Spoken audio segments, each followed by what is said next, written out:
Hello, I'm Will Filocamo, and this video is going to be showcasing my subsonic wind tunnel.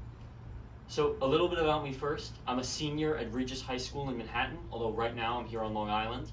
This is where I built the wind tunnel, but I built it for an extra class that I'm taking at my school called SRP, or the Science Research Project. That starts sophomore year. If you test into it, you can continue it up to senior year, which is what I'm doing.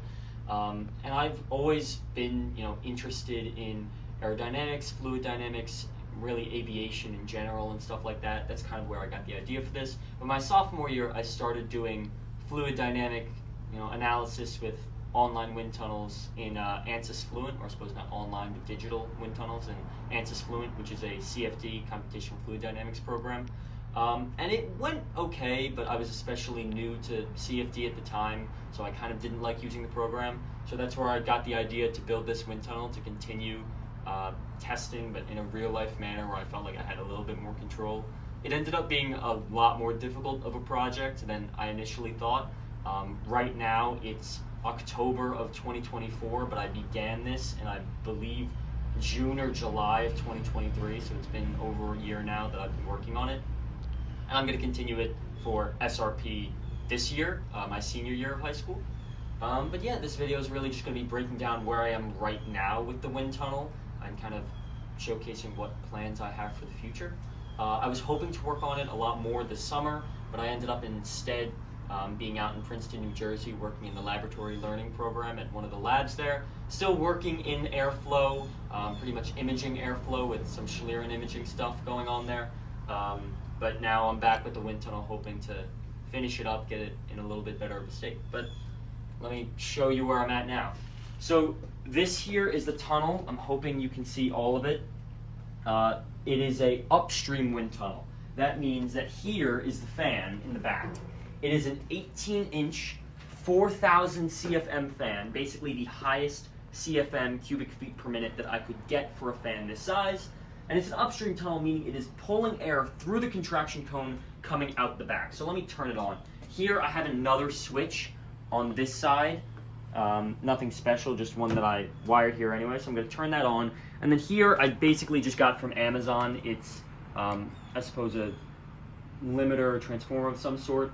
The only problem I see with it is that a couple of the reviews on Amazon said that the digital screen here isn't the most accurate, but it's usually fine because I keep it on the full voltage anyway, which is usually around 144 volts.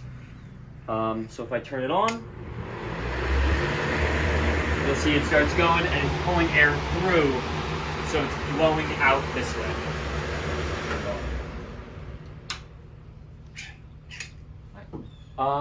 Yeah, this is the, I suppose, outtake with the fan.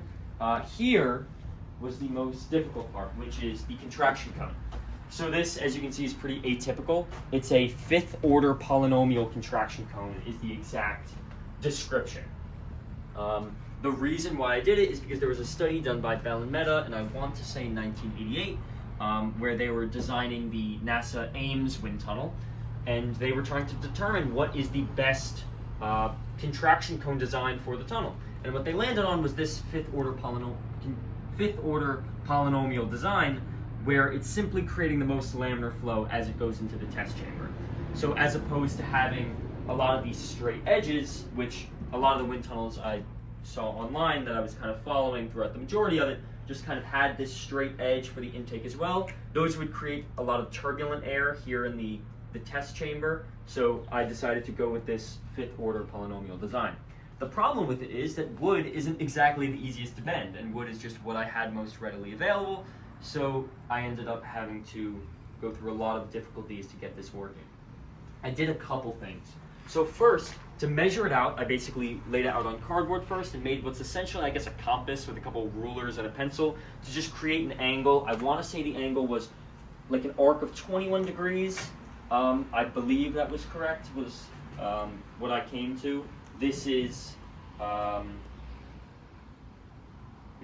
want to say 32 inches, and this is, I think, 12 by 12 here, though I can post those in the description, the exact dimensions of each opening, because I'm forgetting now.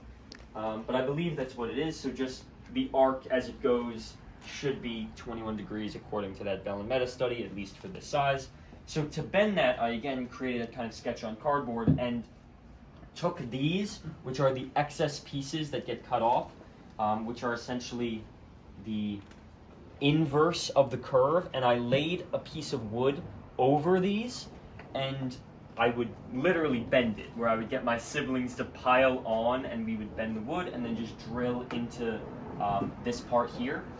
Now, I was doing this in basically the dead of winter last year. I think this construction really was from, I want to say, started in November and really went to February for just the contraction cone itself, because it was also the middle of my junior year, so I didn't get too much time to work on it consistently.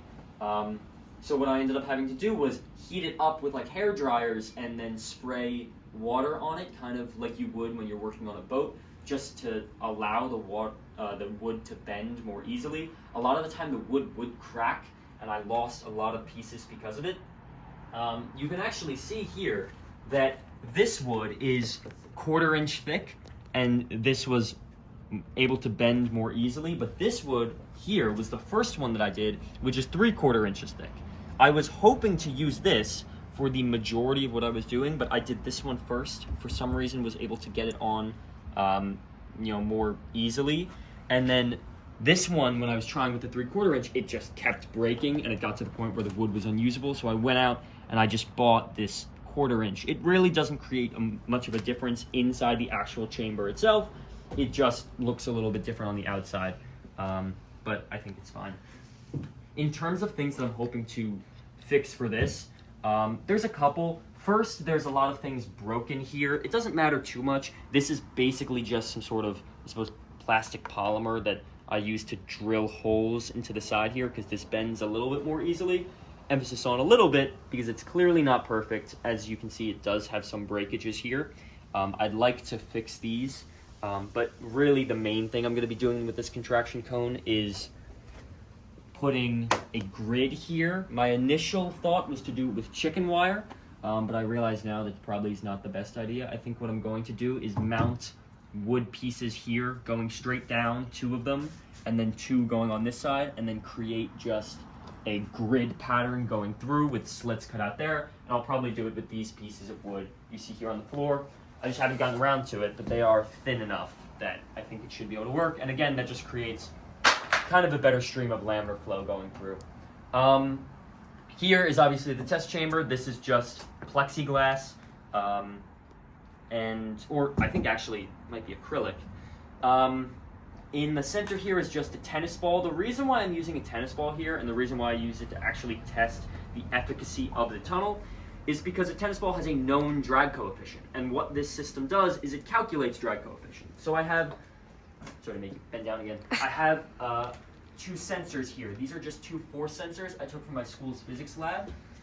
They just measure in newtons. So this one is measuring the drag on the ball and how it's being pushed back, or I suppose actually it's measuring the force of air hitting it, which, I suppose the drag. And then this one's measuring both the lift and down force. Now, the tennis ball doesn't necessarily have too much lift and down force, not exactly being an airplane.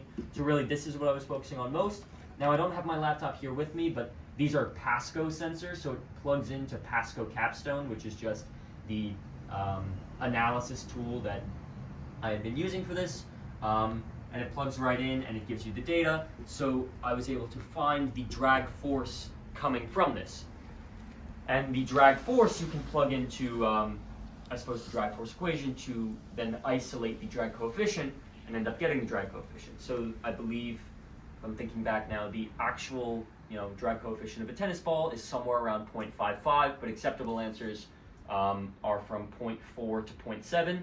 I ended up in this tunnel getting, I think, 0.5378 or something like that, which is a pretty exact number, especially for not being able to do too much fine-tuning with the sensors.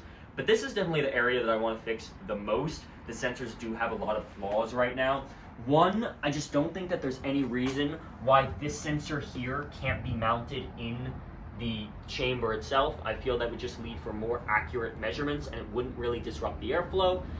If anything, I think this is actually disrupting the airflow more, because this copper pipe is just very thick, so it's not just measuring the tennis ball itself, but also the copper pipe. The reason why I had to use it is because I don't know how to weld, so while I would have rather used a thinner metal like this to hold up the ball, I only know how to solder, so I just had to resort to copper pipe, and then this is just crimped on the edges of these force sensors. This can be taken off.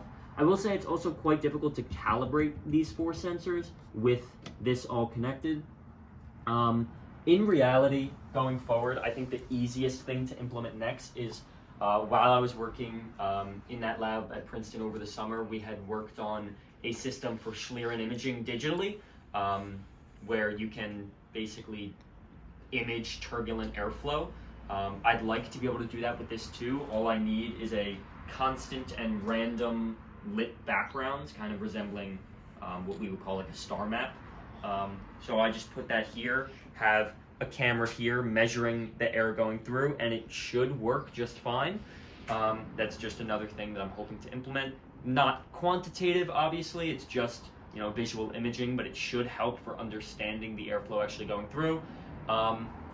Yeah, the whole point of this was basically to continue work with fluid dynamics and you know, aerodynamic testing, but also just to see if this fifth order polynomial contraction cone actually would work on this smaller scale, and it seems to have, since I got within, what is it, 2% of the actual drag coefficient of, you know, a tennis ball.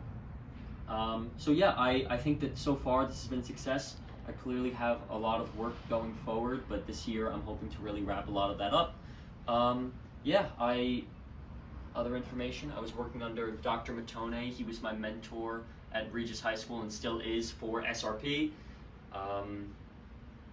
Yeah, I think that's pretty much it. I'll leave some information, I suppose, in the description if I think of anything afterward, but I think that's all for now. I'll update as I keep going. Thank you very much.